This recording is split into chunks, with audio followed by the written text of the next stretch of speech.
पावसा पावसा ये ये या कवितेचे प्रश्नोत्तर आज आपण पाहणार आहोत.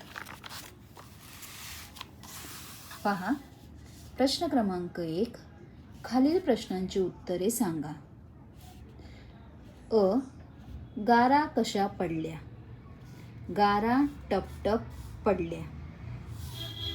आ. ढगांचा बाजा कसा वाजत आहे? याचं उत्तर आहे ढगांचा बाजा धडम धडम वाजत आहे. ई. केर कचरा कशामुळे दूर झाला? उत्तर नदी नाल्यांना पूर आल्यामुळे केर कचरा दूर झाला. आता खाली पहा, लिहिते होऊया. प्रश्न क्रमांक 1. एक वचन लिहा. उदाहरणार्थ, नद्या नदी. अ. सुट्ट्या सुट्टी. आ.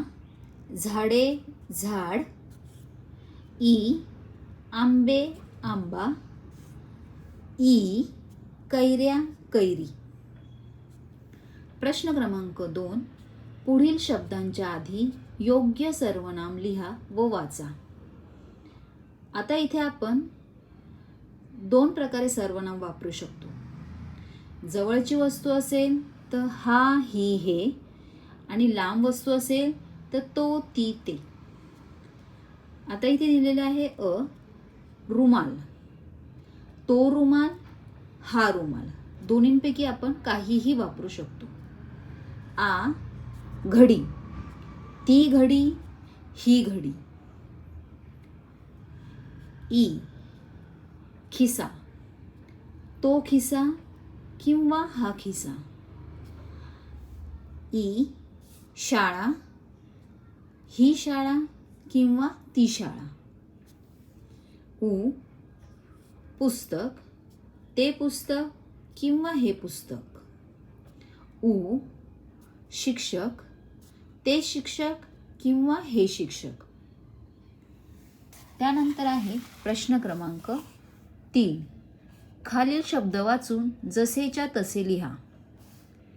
पाऊस, झाड, प्रवास, गारा, छत्री, फूल, सूर्य, शेतकरी, धरती, वीज, पूर, नदी, ढग, छप्पर, फुलपाखरू, चिखल, बेडूक.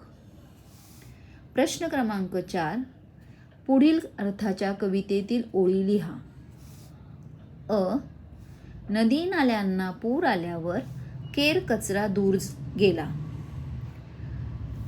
नदी नाल्यांना आला पूर, केर कचरा गेला दूर. आ. वीज गडगड करते तेव्हा आम्ही पाऊस गाणी म्हणतो. गडगड करते वीज राणी, आम्ही गातो पाऊस गाणी.